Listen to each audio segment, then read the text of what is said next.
función f sub s, ¿no? Tendría que tener una función real más una función f sub x más un f sub y, ¿no? Donde f sub x y f sub y son reales. La función f sub s viene a ser la raíz cuadrada de f sub x al cuadrado más f sub y al cuadrado. Eso también se conoce, a la raíz cuadrada de f sub x al cuadrado más f sub y al cuadrado, se le conoce como la magnitud de la función f sub s, ¿no? Eso viene a ser la magnitud de la función f sub s, ¿no? Bien. Por otro lado, teta, que es el ángulo de la función f sub s, es el arco tangente de f sub y entre f sub x, ¿no? Bien, acá por si acaso, f sub s es, acá me falta una j, ¿no? Ahora lo voy a tratar de arreglar, porque es una variable compleja, pues, ¿no? Entonces acá sería más j, acá me faltó la j, más j, ahí está. Es f sub x más j f sub y. Ahora sí, porque estamos tomando la transformada f a la función s, ¿no? Entonces estamos hablando de una función compleja f sub s. La función compleja f sub s viene a ser f sub x más el j f sub y, donde f sub x y f sub y son cantidades reales. La magnitud de f sub s es raíz cuadrada de f sub x al cuadrado más f sub y al cuadrado. Teta es el arco tangente de f sub y entre f sub x. El ángulo se mide de derecha a izquierda a partir del semieje real positivo. A ver.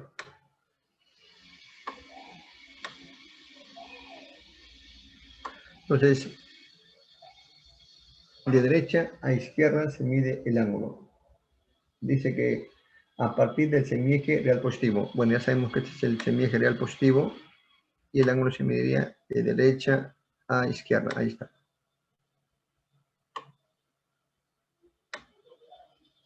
Ahí está el ángulo, ¿no? Ahí está el ángulo, ¿no? Bueno, estas son las convenciones que se dan, ¿no? Porque cuando ustedes van a medir el azimut no se mide así, ¿no? El azimut se mide a partir del eje de 90 grados en sentido horario, ¿no? Bueno, es contrario, ¿no? Pero bueno, hay que respetar la convención que se da, ¿no? Entonces el ángulo se mide de derecha a izquierda a partir del semieje real positivo. El complejo conjugado de f sub s, aquí está el complejo conjugado de f sub s, ahí le he puesto una rayita encima, es el complejo conjugado de f sub s, es f sub x menos j, bueno acá menos j f sub y. Bueno, como acá, este es el complejo conjugado, ¿no? Acá entonces sería menos j f sub y. Ahí está. Es el complejo conjugado de la función f sub s, ¿no? Bien. Entonces, uno de los conceptos que acá se utiliza es el teorema de Euler, ¿no? El teorema de Euler, señores, es un uso que se da para esta expansión, ¿no? La expansión en serie de potencias de coseno y seno, ¿no? Respectivamente, ¿no? Entonces, el coseno se expresa como 1 menos teta al cuadrado entre 2 factorial más teta a la cuarta entre 4 factorial menos teta a la sexta entre 6 factorial, así sucesivamente, ¿no? Es el coseno. El seno es teta menos teta al cubo entre 3 factorial más teta a la quinta entre 5 factorial menos teta a la 7 entre 7 factorial, y así sucesivamente, ¿no? En este caso, e a la x, ¿no? Se define como la serie 1 más x al cuadrado entre 2 factorial más x cubo entre 3 factorial, así sucesivamente, ¿no? Entonces el coseno de teta más j seno de teta va a convertirse en e a la j teta, eso ya conocemos por función de e a la j teta, y el coseno de teta menos j seno de teta es e a la menos j teta, ¿no? Entonces, con esas consideraciones podemos saber que coseno de teta es un medio de e a la j teta más e a la menos j teta, ¿no? Y el seno de teta es 1 entre 2j e a la j teta menos e a la menos j teta, ¿no? Entonces tenemos el seno y el coseno, cómo se pueden expresar, ¿no? Esas son el teorema de Euler, ¿no? La transformada de Laplace, ¿no? ft es una función de tiempo de t, tal que ft se define, ¿no? Igual a 0 para t menor que 0. S viene a ser la variable compleja y L, el símbolo que indica que la cantidad que precede debe transformarse por la integral de Laplace. Es decir, es la integral de 0 a infinito de e a la menos st diferencial de t. F sub s viene a ser la transformada de Laplace de la función f de t.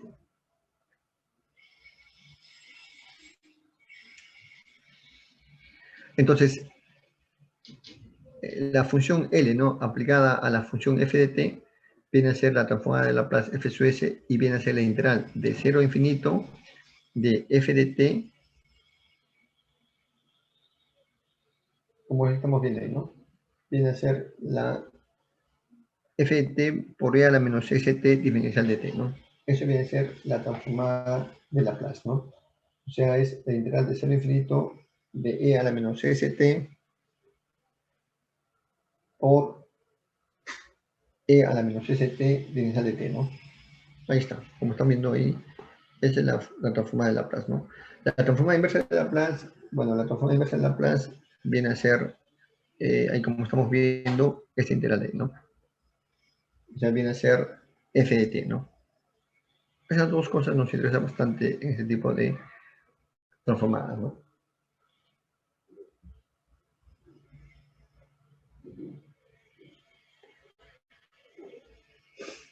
Bueno, acá hay una aplicación considerando, ¿no?, f de t igual a 0 para t menor que 0 y f de t igual a por e a la menos alfa t para t mayor o igual que 0, ¿no? Esa es la famosa función exponencial, ¿no? Aquí a y alfa son constantes.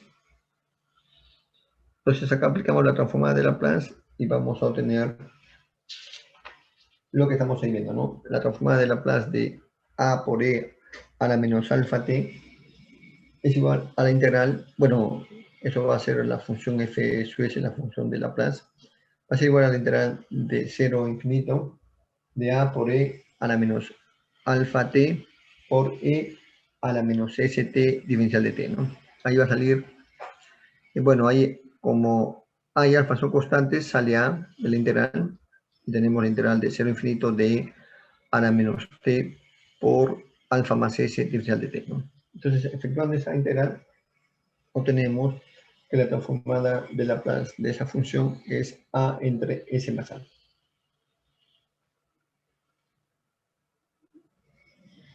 Entonces ahí vemos que esta función exponencial que va a producir un polo en el plano complejo.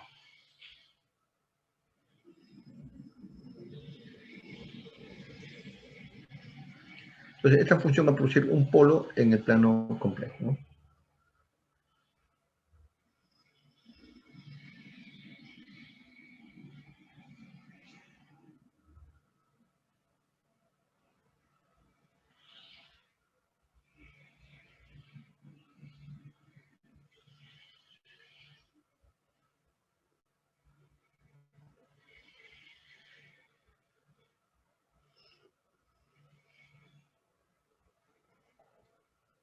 Bien, entonces es una de las aplicaciones de transformada de Laplace a esta función exponencial, ¿no?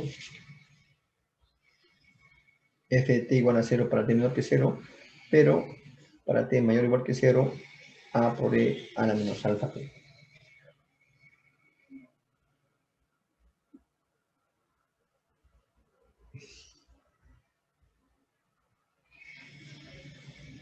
Bueno, de manera similar podemos obtener la transformada de Laplace para la función escalón, para la función rampa, para la función sinusoidal, ¿no? Y hay toda una tabla de transformada de Laplace, ¿no? Que ustedes ya lo han visto en sus cursos básicos, ¿no?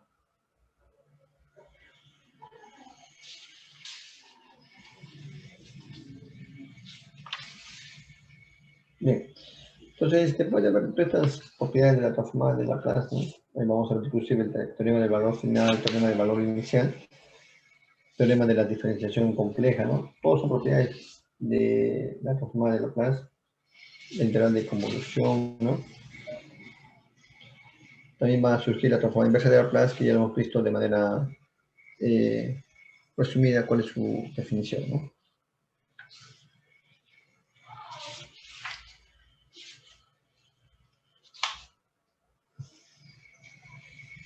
Sí, entonces ahí entramos a las funciones de transferencia, ¿no? Que es una de las cosas fundamentales, ¿no? En la teoría del control, ¿no? En la teoría del control se utiliza frecuentemente las funciones denominadas funciones de transferencia para caracterizar las relaciones de entrada-salida de componentes o sistemas que pueden describirse por ecuaciones diferenciales lineales invariantes en el tiempo. Se comienza por definir la función de transferencia y se sigue con la obtención de la función de transferencia de un sistema mecánico, ¿no? Aquí vamos a ver, ¿no? Esa función de transferencia, ¿no? La función de transferencia, entonces, de un sistema, ¿no? Como vemos ahí, permite caracterizar las relaciones entre la entrada y la salida de componentes o de sistemas que pueden describir por ecuaciones diferenciales lineales invariantes en el tiempo, ¿no?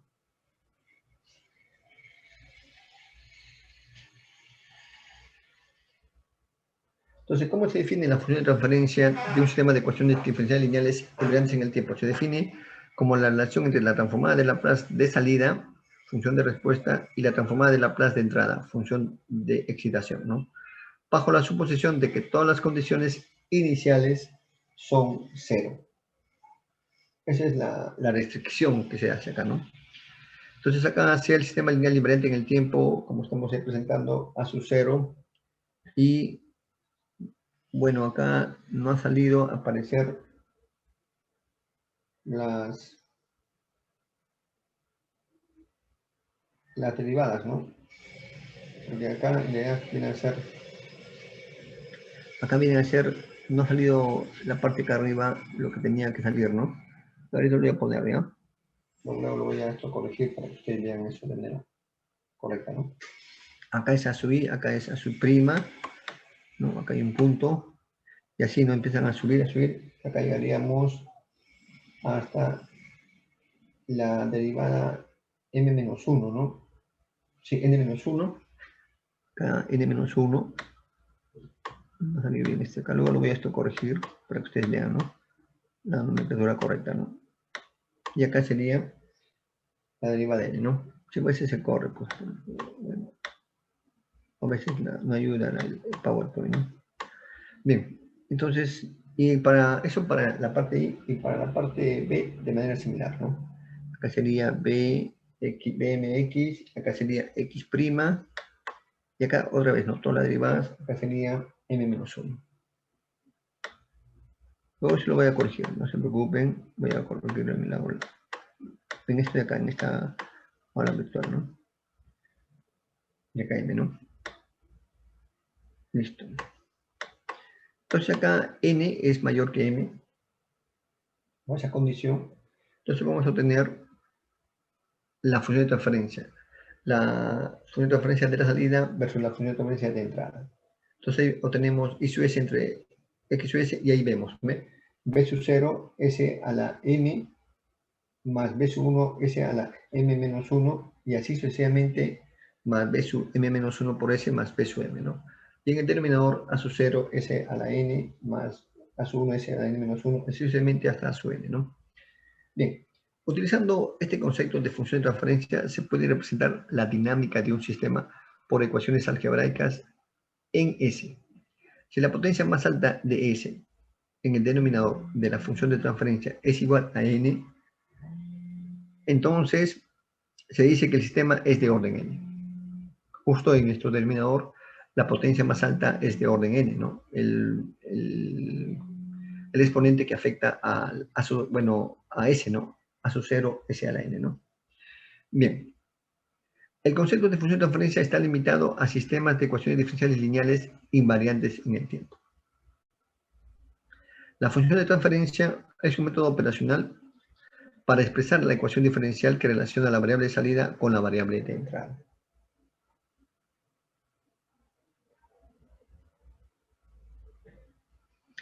La función de transferencia es una propiedad de un sistema en sí, independiente de la magnitud y la naturaleza de la entrada o función impulsora.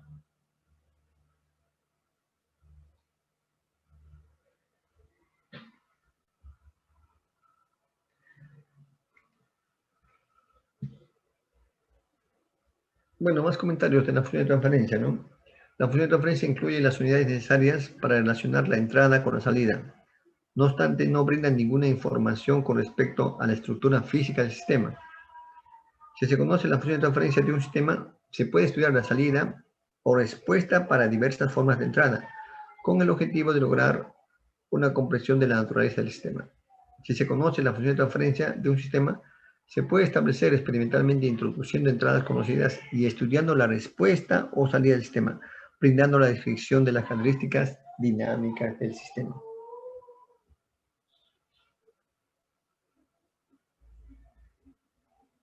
Bien, acá vemos las representaciones de un sistema de control, ¿no? Bien, acá por ejemplo vemos un bloque funcional, ¿no? Acá vemos una entrada X, la función de transferencia G sub S y la salida es G sub S por X, ¿no? En función de la entrada, ¿no? Y acá vemos, por ejemplo, un punto suma, ¿no? Cómo se puede representar, ¿no?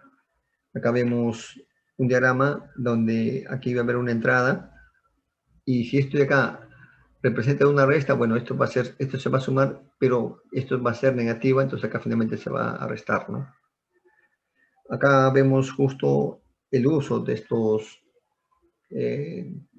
diagramas ya de una manera más, bueno, de una manera de bloques, de sistema de lazo cerrado, ¿no? Vemos acá, por ejemplo, la entrada R sub S, entra a ese punto suma, acá vemos la salida E sub S, que entra a este bloque G sub S, y acá vemos la salida C sub S, y acá hay obviamente ¿no? un punto de bifurcación que va a llevar la salida a la entrada nuevamente, ¿no? Entonces, acá vemos los diagramas de bloques de un sistema de lazo cerrado, ¿no? Para el primer caso y para el segundo caso otro sistema parecido, ¿no? Pero en el segundo caso, ¿qué ha pasado? En el punto de bifurcación se ha puesto otra caja, la caja H sub S, ¿no? Entonces, esta caja H sub S, obviamente, ¿no? De alguna forma, la salida va a ser amplificada o va a ser atenuada, depende de la función H sub S, ¿no? Y eso va a generar una función B sub S, ¿no? Que luego se va, como dice el punto suma, se va a restar de la entrada R sub S, ¿no?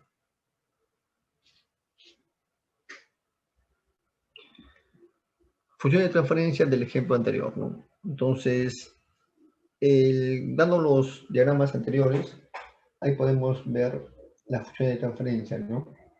Por ejemplo, para el caso de B sub S y S sub S, ¿no? Para este caso de acá, ¿no? Para este primer caso de acá, ¿no?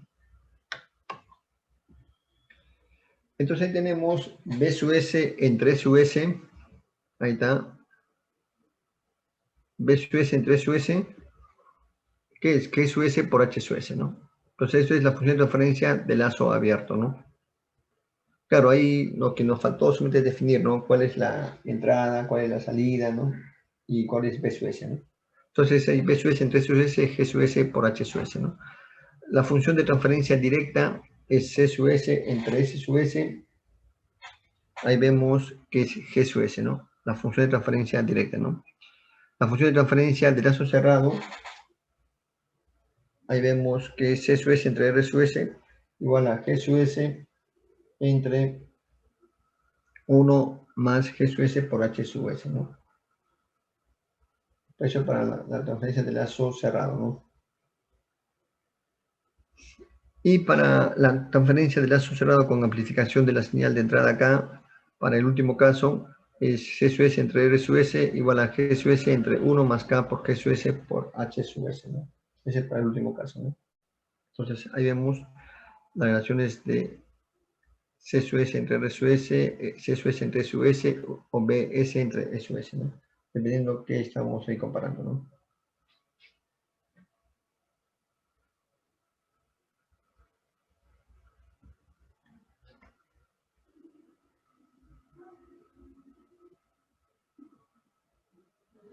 Bien, acá ya vemos la presentación de un sistema de lazo cerrado sometido a una perturbación, ¿no?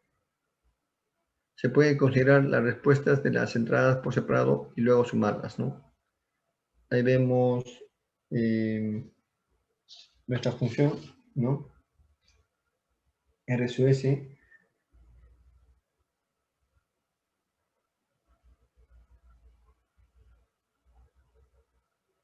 que va a entrar a un punto suma, ¿no?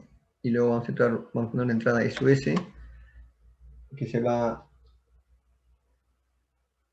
bueno, depende de G1S, ¿no? Si va a amplificarlo o lo va a atenuar. Ahí vemos un bloque de G1S. Y este resultado va a ser afectado por una perturbación externa, ¿no? En SUS, ¿no? Entonces, esta perturbación va a sumar a nuestra salida de G1DS, ¿no? Y eso es lo que va a entrar a G2DS, nuestra salida final es SUS, pero esa salida final va a, de una forma, bueno, va a amplificarse, va a atenuarse, depende de HSUS, para que vuelva a restarse con RSUS, ¿no?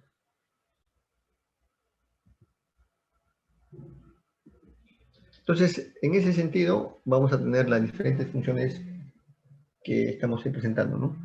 CSUN entre NSUS, y como estamos viendo, ¿no?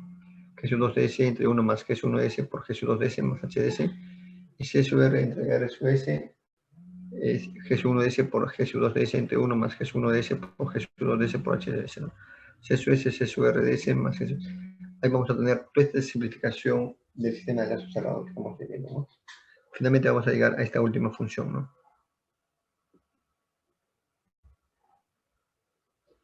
Bien, el procedimiento es para trazar un diagrama de bloques, ¿no? ¿Cuál es el procedimiento para trazar un diagrama de bloques, no? Bueno, lo que se recomienda es escribir las ecuaciones que describen el comportamiento dinámico de cada componente. Luego, tomar las transformadas de Laplace de estas ecuaciones, suponiendo condiciones iniciales cero. Cada transformada se representa individualmente en forma de bloques.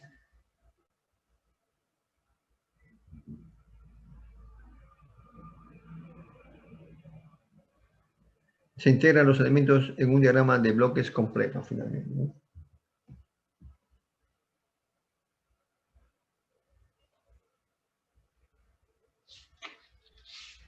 Bien, acá viene entonces ahora la conversión de diagramas de bloque, ¿no?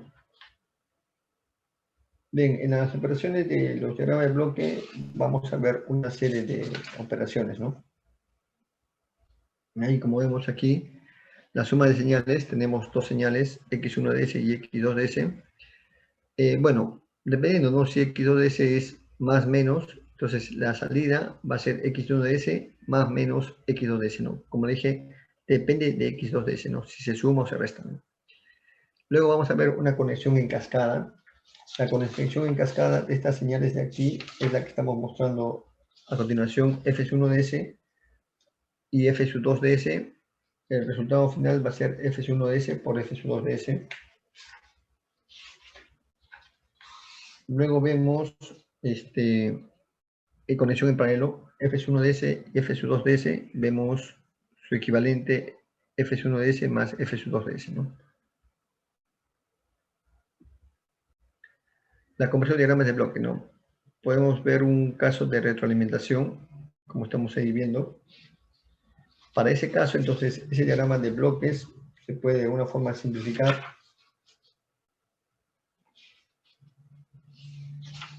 Entonces ahí, al simplificar,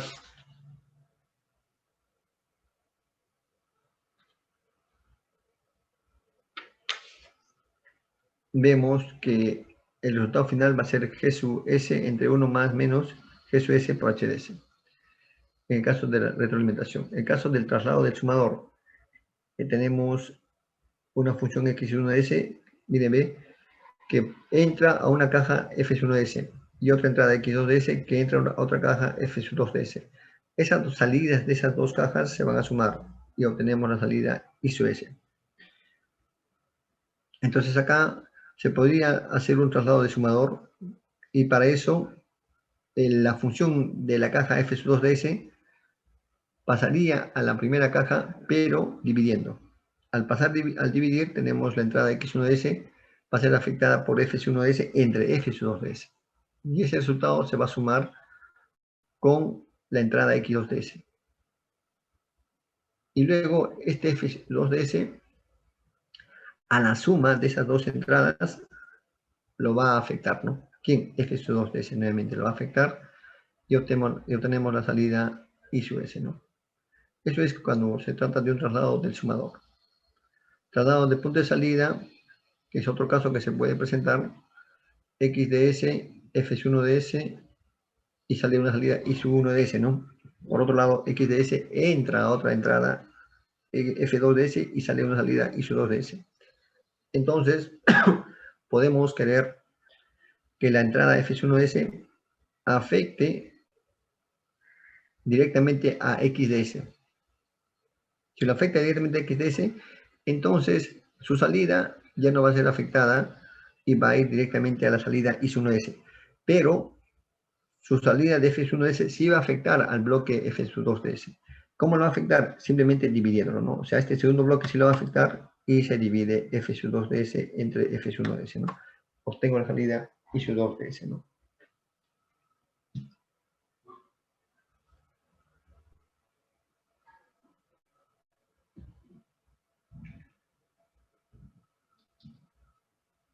Bueno, acá vemos el diagrama de bloques de un circuito RC, un circuito sencillo.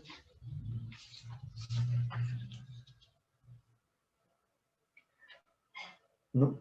Este diagrama de bloques del circuito RC, aquí vemos que aplicamos las leyes correspondientes. Por ejemplo, ahí la corriente I, ¿a qué es igual? Es la diferencia de los voltajes SUI menos SU0 entre la resistencia R, pues, ¿no es cierto? Pero SU0, en función del capacitor, viene a ser la integral de I diferencial de T entre la capacitancia, ¿no? Entre esa capacitancia, entre el valor del valor de ese capacitor, ¿no? Entre C. Ahí podemos aplicar Laplace, y aplicando Laplace obtenemos que I sub S es igual a E sub I de S menos E sub 0 de S entre R. Y ahí E sub 0 de S viene a ser I sub S entre CS, ¿no?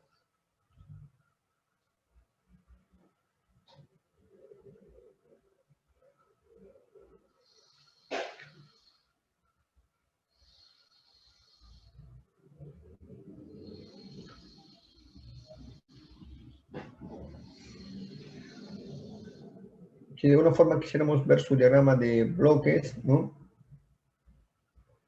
El diagrama de bloques que representa la ecuación 1.18, ¿no? O sea, la ecuación, esto de acá, ¿ven? El diagrama de bloques que representa I sub S, este de acá, esta ecuación de acá, I sub S que estamos viendo ahí, este de acá, ahí está el diagrama de bloques, ¿no? El I sub S, ¿no? Este de acá es. Vemos que tenemos la entrada SUI de S, tenemos la salida de este sumador SUS, y eso va a entrar a uno entre R, ¿no? La salida es ISUS. De acá lo que entra es SU0 de S, ¿no? Es una entrada externa SU0 de S. Entonces, la diferencia de ISUS y SU0 de S, ¿no? Esa diferencia es lo que va a multiplicar a 1 entre R, ¿no es cierto? Y eso qué cosa es la salida ISUS. Bien, eso es con respecto a este diagrama de bloques, y con respecto al capacitor, es decir, la ecuación que representa este de acá, S sub 0 de S igual a I sub S entre C sub S, es este de acá, ¿no? Entonces, para ese caso, tenemos que está entrando la corriente I sub S a la caja 1 entre C sub S, y la salida es S sub 0 de S. S sub 0 de S viene a ser I sub S entre C sub S, ¿no? Que es lo que anteriormente hemos visto, ¿no? Ahí está, ¿ve?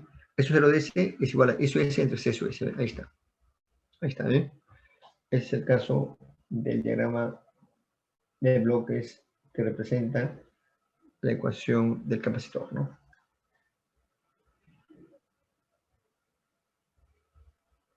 El diagrama de bloques del circuito RC es este de acá, ¿no? Sería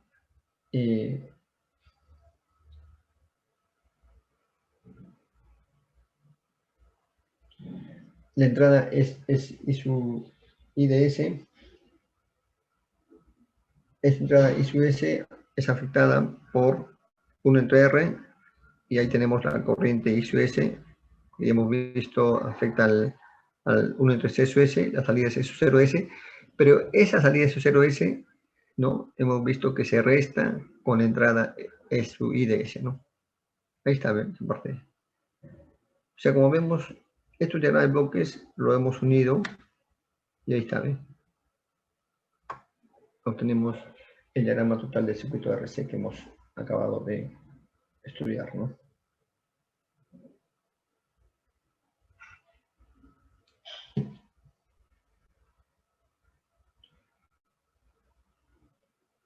Bueno, señores, yo creo que por hoy día ahí nos vamos a quedar. Vamos a continuar, bueno, la próxima clase. Y esta clase de acá lo voy a subir a la aula virtual, no se preocupen. Voy a hacer esa pequeña corrección, ¿no?, que hubo en las ecuaciones diferenciales. Y bueno, con eso ya sería, bueno, con eso nos pondríamos de acuerdo. Y obviamente, ¿no?, al final, cuando ya me habiliten el aula virtual, esta aula del Google Classroom que estamos usando, voy a pasarlo al aula virtual de la facultad, ¿no? Yo sé que, pues, muchos que dan ahora la presentación, lo voy a subir a Google Classroom para que no se preocupen. Obviamente, no lo que hemos avanzado, ¿no? Y el resto ya vamos a continuar en la siguiente clase. Bueno, respecto a la delegada, bueno, yo había mencionado al inicio que por favor, a ver, vamos a considerar a la delegada, a la señorita, ahí como les comentaba. A ver, bueno, ahora sí ya veo que está en clase porque al inicio no podía ingresar. Ahora sí ya ingresó ya felizmente. A ver, vamos a ver. Aquí tenía su nombre. Sería bueno que se pongan de acuerdo en cuanto... Acá está, ¿no?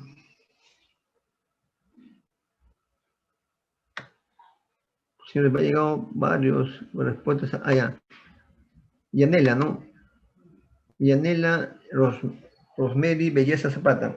Pues, Yanela, a ver si tú eres la delegada. Trata de generar un WhatsApp de grupo y ahí me incluyes. Y luego ya, cosa que podemos, cualquier coordinación, ¿no? De repente el ID... Por ahora, hoy día hemos hecho la clase en el Zoom, pero yo, como le dije, prefiero hacer en el Meet. Entonces, yo, por ejemplo, les voy a mandar la dirección del Meet ahí por eso necesito que generes ahí el WhatsApp del grupo, al grupo, ¿no? Entonces ahí ustedes ingresan, pues, ¿no? ¿Por qué? Porque me permite ahorrar memoria en mi computadora, ¿no? Esa es una de las limitaciones del Zoom. Pero cuando hay exámenes, ahí sí ni hablar, ¿no? Ahí sí tengo que usar el Zoom, caballero, ¿no? Pero ya, pues, mi memoria de mi computadora ya va a ser menos afectada, ¿no? Entonces, señores, hay consultas, hay preguntas. Profe, el proyecto que estaba diciendo, ¿de cuántas personas más o menos puede ser? Ah, buena pregunta. 4 personas máximo, ¿ya? Ustedes elijan, vean, ¿no? Como digo, ¿no? Traten de bajarse tesis, ¿no? Porque no olviden, ustedes ya piensen en su tesis de bachiller. Entonces, este trabajo de repente les sirve para cuando egresan, mejor, pues. Porque yo sé que muchos de ustedes van a trabajar en la mina, así que está muy bien que hayan escogido el curso de control, y en la mina, pues, ni hablar, ¿no? Pagan bien, eso me ayuda, ¿no? Pero por eso tienen que de ahora ir haciendo proyectos, pues a ustedes les conviene, señores. Traten de trabajar en muchas tecnologías, Arduino, todas las tecnologías que existen. Ustedes, señores, les conviene dominar el manejo de más tecnologías, lo que es el hardware, ¿no? Traten de manejar mejor. Pues es libre, máximo 4 personas. Ya, pues, señores, ha sido un gusto, entonces ahí nos quedamos. Muchas gracias. Profesor, una consulta. Dígame, sí. El trabajo completo incluye lo que es la tabla de riesgos, costos, etcétera, lo que es como un proyecto total completo, ¿o no? Bueno, podría ser, pero sabes que todo eso lo podrían poner como un resumen en la parte del artículo. Porque también me parece bien ese tema, porque, bueno, y buena observación, ¿no? En general, señores, es el tema, pues, ¿no? Mucha gente que hemos estudiado en la facultad no nos enseñaba antes proyectos. Entonces, luego ya empezaron a enseñar proyectos a la gente de tele. Y yo, como soy uno de los fundadores de Tele, empecé a criticar porque también no enseñaban eso a electrónica, no enseñaban a electrónica. Los que sí llevaban un curso de proyecto eran la gente de electricidad. Y los de Tele llevaban como hasta 4 cursos de proyectos, hasta que finalmente ya lo han puesto como curso libre. Y es fundamental, señores. Ustedes como ingenieros necesitan conocer cómo se diseña un proyecto. Y ahí lo más importante es el costo. Por eso tu comida, muy buena su observación. Sí, coloquen, ¿no? Pueden colocar, pero ya de manera resumida, ¿no? Hay el BAN, el TIL, ¿no? Lo más importante, pues, ¿no? Esos parámetros son fundamentales porque ahí, de acuerdo a eso, uno puede ver, pues, ¿no? El retorno, ¿no? De la inversión, ¿no? Muy buena observación, ¿eh? Sí, pueden colocarlo, pero de manera resumida, por favor, ¿ya? Así que también, considérenlo porque como ustedes van a trabajar a una empresa, ustedes son ingenieros electrónicos, por ejemplo, si van a un hospital, a ver, usted es ingeniero, ya, hazme este proyecto, ¿qué cosa? Tienes que implementar un hospital en el aspecto de equipos médicos. Ustedes tienen que conocer, señores. Y ahora he visto que en la facultad también están enseñando ingeniería biomédica, me parece, un curso he visto ahí de biomédica. Muy bien, porque ustedes para que trabajen en un hospital tienen que conocer el nombre de los equipos médicos, y hay que hacer proyectos, pues ahí significa costos. Y hay que conocer también qué equipos van a necesitar, ¿no? Todo ese tema, láser, tantos equipos que trabajan en el hospital, ¿no? Por eso que es también necesario el tema de proyectos. Muy bien, buena observación y pueden colocarlo, no hay problema, de manera resumida, ¿no? Ya pues, señores, si no hay más preguntas, bueno, Profe, el pues, sistema de calificación del curso, ¿cómo es? ¿Cuántos ah, PCs y peso doble? buena pregunta. Voy a averiguar y junto con el sílabus lo voy a subir allá. Muy buena pregunta. Eso también estoy un poco preocupado y voy a averiguar eso. Está bien. Ya, profe, gracias. Muy bien, muchas gracias. ¿Eh? Bueno, señores, ahí nos vamos a quedar y gracias. Cuídense bastante. Nos vemos.